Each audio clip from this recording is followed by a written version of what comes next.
Estudo será a fisioterapia no processo de amamentação, como a fisioterapia pode contribuir no cuidado com a gestante e bebê durante essa fase muito importante da vida da mulher, que contempla ainda o período de puerpério, né, até a primeira infância do bebê. Esses cuidados são importantes. Então, só reforçando, né, o nosso objeto de atenção é a saúde da mulher como um todo. Então, nós vamos estar sempre olhando de maneira preventiva, né, procurando auxiliar no processo do amamentar, incentivar, encorajar e minimizar os impactos sobre as estruturas musculoesqueléticas desse processo, desse momento, né?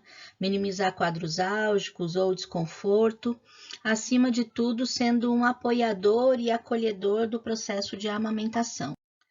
O tema amamentação é algo bem discutido em toda a equipe de saúde, ele é muito incentivado por médicos, enfermeiros, nutricionistas e agora tem nosso apoio também no cuidado da saúde da mulher. É muito importante que a gestante e a mamãe sejam bem orientadas sobre essa fase, saibam lidar com os processos iniciais, sejam encorajadas, porque quaisquer atitudes positivas ou negativas podem retardar o processo ou mesmo limitar a sua duração. Então é importante que a gente tenha bastante intimidade e confiança dessa gestante para ajudá-la e orientá-la em posicionamentos, principalmente cuidados com a sua postura, para que de modo ela não se canse, não sinta dor e assim desmotive no processo de amamentar. Todos nós temos uma noção da importância da amamentação e dos benefícios que isso traz, né? Que amamentar traz. Então, amamentar é mais do que nutrir, é uma relação afetiva. E isso, uma relação afetiva que vai promover benefícios tanto para a mãe quanto o bebê, do ponto de vista nutricional para o bebê, do ponto de vista de habilidades funcionais que ele vai desenvolver, estimulação cognitiva e aspectos afetivos nesse vínculo mãe-bebê.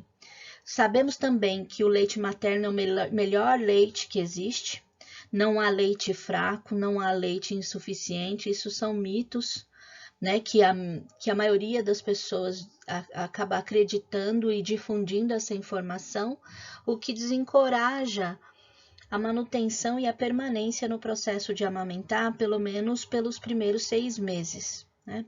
O leite materno ele é completo, tem açúcar, sais minerais, proteínas, caloria, ferro, água, vitaminas, gordura que o bebê precisa para crescer. E aí, nesse momento que ele está recebendo o leite materno, nos primeiros 6 meses, ele não precisa de complemento. Então, algumas coisas precisam ser desconstruídas nesse processo de informação, porque sempre vem aquela ideia de que ele precisa de água, de que ele precisa de um chazinho, e a gente acaba caindo nessas ideias e dificultando mais o processo de amamentar.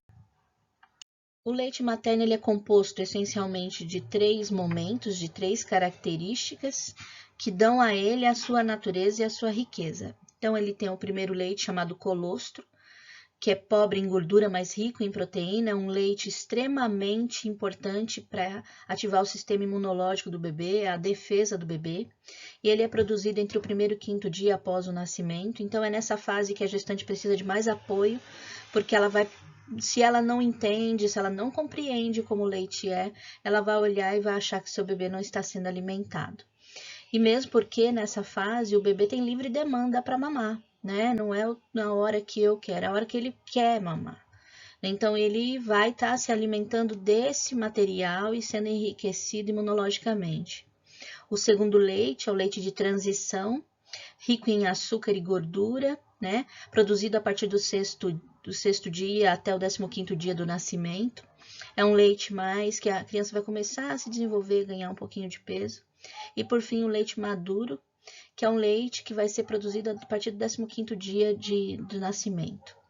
E esses leites, então assim, é muito importante que a criança permaneça mamando pelo menos 15 minutos em cada mama, porque ela vai no primeiro momento ainda receber o colostro, o leite de transição, depois um leite maduro.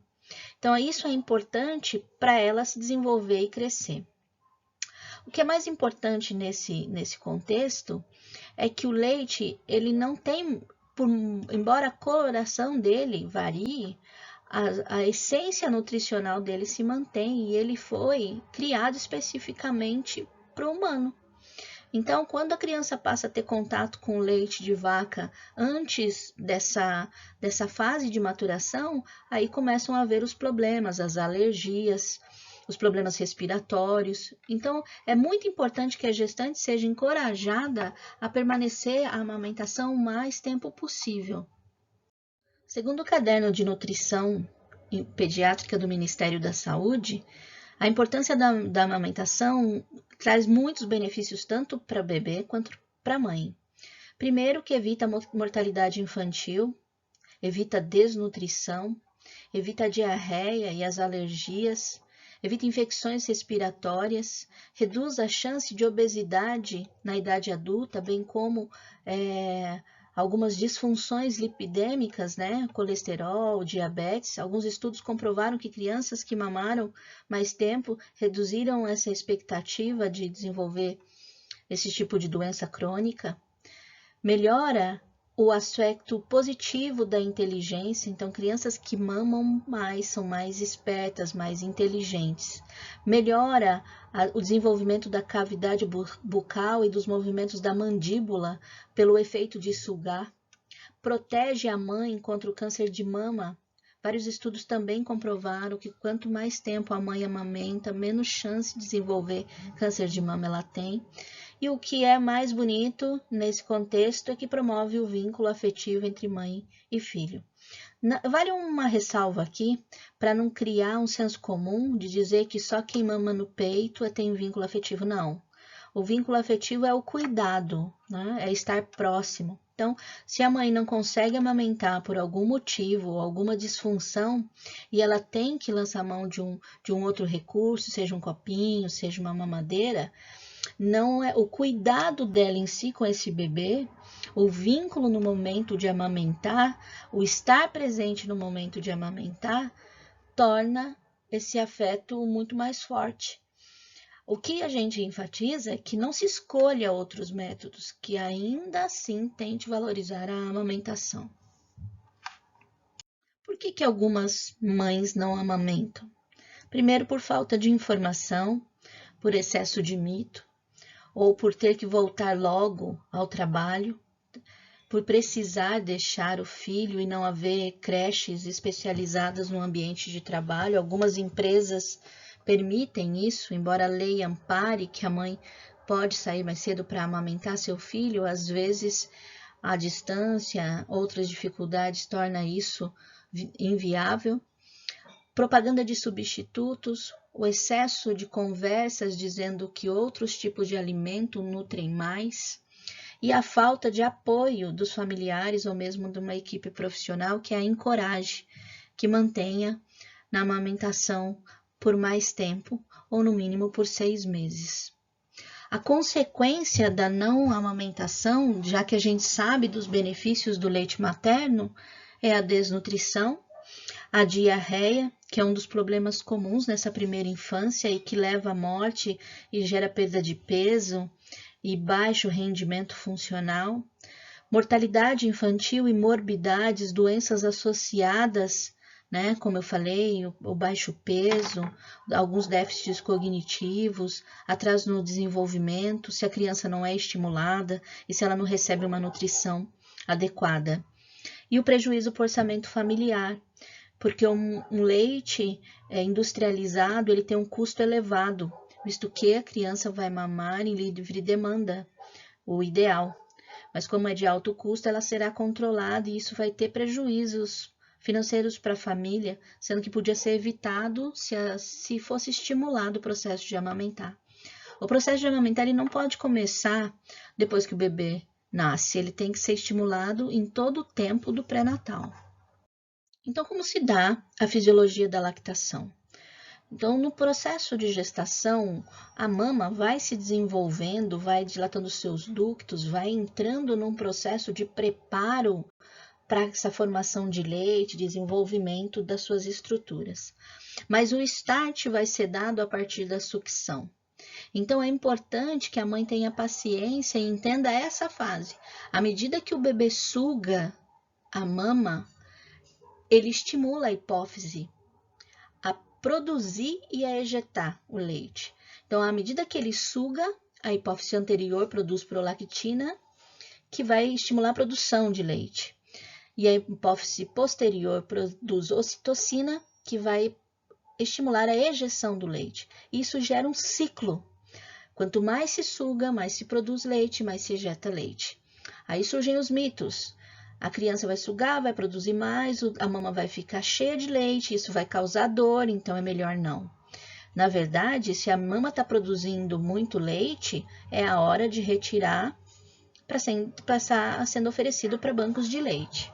A mãe precisa ser orientada nesse aspecto também. Tomando a fisiologia da lactação, né? Só para a gente reforçar. Então, aqui eu tenho, né, a sucção na hipófise anterior, que vai produzir os leites nos alvéolos, nos ductos, né? A sucção na hipófise posterior vai produzir a ocitocina, que vai liberar a saída dos leites para o alvéolo.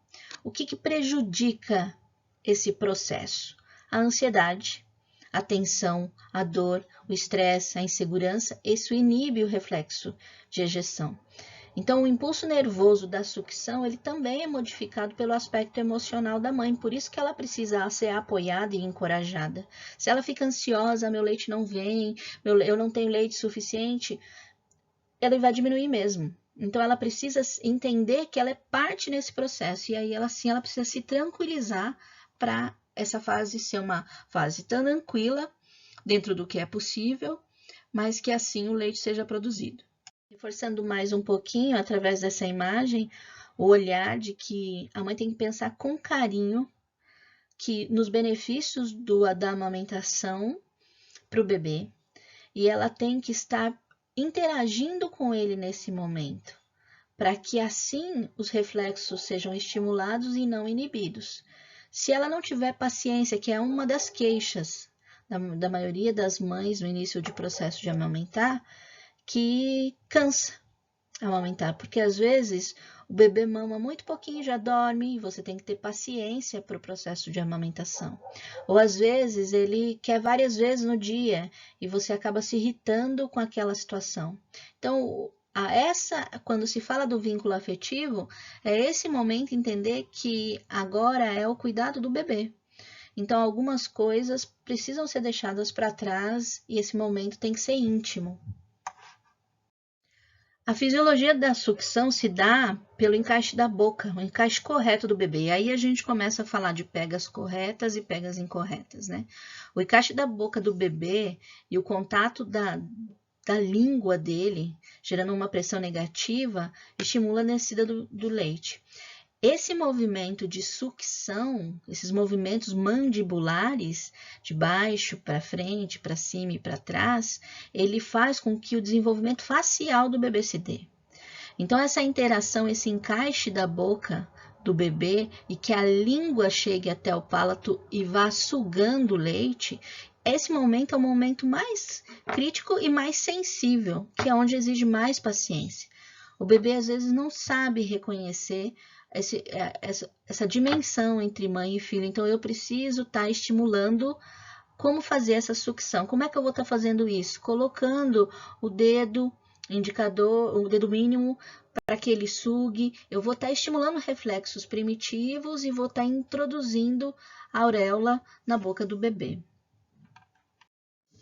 A pega, o pega inadequado ou má pega, está relacionado com a dificuldade que a criança tem de se aproximar adequadamente, de ser colocado a auréola toda dentro da boquinha do bebê. Então, ela traciona pelo mamilo. Isso dificulta a retirada do leite, a mamada fica insuficiente e esse movimento de fricção no mamilo gera fissura, lesão e dor, causando ansiedade, irritabilidade na mãe, que vai ocasionar com o desinteresse na amamentação. Quais são as principais causas de fracasso na amamentação? São 3 entre elas. Existem outros problemas, mas os mais comuns são a mastite, o engurgitamento mamário e a fissura mamária. A mastite seria a inflamação dos ductos por estase láctea. Então, produz muito leite, não tem uma saída adequada desse leite, e isso gera um volume na mama que acaba gerando um processo inflamatório que vai desencadear com dor e febre. Precisa ser realizado um tratamento médico para melhorar esse processo. O engurgitamento também repentino no puerpério, o leite desce em grande volume, geralmente 48 a 72 horas pós-parto, e gera também uma estase láctea. Se o leite não sai, que tem que ser drenado, o termo popular, né, leite empedrado, o volume de leite aumenta, a mama fica extremamente dolorida, e é o momento que tem que fazer a ordenha, tem que retirar esse leite, tem que liberar esse leite, para que ele não gere mais processos inflamatórios. E por fim, a fissura mamária, que são as erosões em torno dos mamilos, né, que está muito ligada com a pega incorreta. E a abertura dessas fissuras em contato com a boquinha do bebê pode gerar processos inflamatórios e acabam gerando mastite. São então 3 problemas que a gestante pode enfrentar se ela tiver uma pega inadequada, se o bebê tiver uma pega inadequada no momento da amamentação. Aqui só para a gente visualizar e entender o processo de mastite, o processo inflamatório do canal e a imagem dele, né, como é que ele vai estar representando na mama, aumento da temperatura, vermelhidão e, em alguns casos, até fissuras e feridas propriamente dita. Mas os primeiros sinais são esse processo inflamatório, doloroso, dificultado ainda mais no processo de amamentação. Um engurgitamento já é um fenômeno mais comum, que ele está presente no puerpério. Então, 48 horas após o nascimento do bebê, com a descida de grande volume de leite, pode aumentar os ductos, de modo que seja necessário que as mamadas do bebê não sejam suficientes para drenar todo esse leite. Então, ele precisa ser retirado, armazenado por uma próxima mamada. Se a mãe tiver que voltar a trabalhar, ela pode dar esse leite para o bebê, ou então ser doado mesmo para banco de leite, se você estiver produzindo, se a mãe estiver produzindo muito leite. As fissuras mamárias são as que causam mais medo e ansiedade na mãe, mas todas elas, em algum momento, pode passar por isso. São as pequenas fissuras ou rachaduras ao redor do mamilo, em decorrência da pega incorreta, onde o bebê ele mantém a maior parte da auréola visível, ele só está sugando, abocanhando a ponta do mamilo, e novamente o movimento de fricção nessa região gera um processo de abertura, essa fissura, que vai gerar abscessos e mastite da mesma forma. É uma porta de entrada para um processo infeccioso, seja por bactérias ou elementos da roupa mesmo, né, da mãe. Então, é muito importante uma boa higiene da mama, lavar corretamente, troca de sutiã adequadamente, principalmente, ou uso de absorventes, né, mamários para esse leite que está sempre em gotejamento. Então, é muito importante a higiene da mama também para evitar processos inflamatórios nessa região. Então, como a fisioterapia pode contribuir no processo de amamentação? Do ponto de vista do atendimento fisioterápico à saúde da mulher, eu tenho que estar acompanhando essa gestante, essa mãe hoje, desde o processo gestacional. Como eu falei, as orientações serão dadas, os treinamentos serão feitos, o entendimento, a compreensão do processo vai acontecer. E mesmo do ponto de vista do ambiente hospitalar, as orientações também vão ser vindas pela equipe da enfermagem e pela própria fisioterapia. Mas o nosso foco sempre é a perda da mobilidade, de algum tipo de estratégia preventiva, de alguma disfunção. Então, nosso objetivo principal sempre é aliviar a dor. Qual dor? Onde está essa dor? De que forma eu posso ajudar? Então, é muito comum nos processos de amamentação, ou mesmo nas primeiras fases após parto, as dores no corpo, né? Seja um parto normal ou um parto cesárea, a mulher vai ter dores decorrentes do período gestacional. Então, pode ter dor na coluna, pode ter dor ainda no abdômen. Então, eu vou estar ajudando nesse processo. Eu vou orientar quanto à pega correta no processo de amamentação, e esse é um ponto chave, porque eu tenho que ter sensibilidade para entender o momento que essa mãe vai estar passando, mesmo porque nós vamos estar falando de puerpério. O puerpério é o declínio de toda a função hormonal que causa muita instabilidade emocional.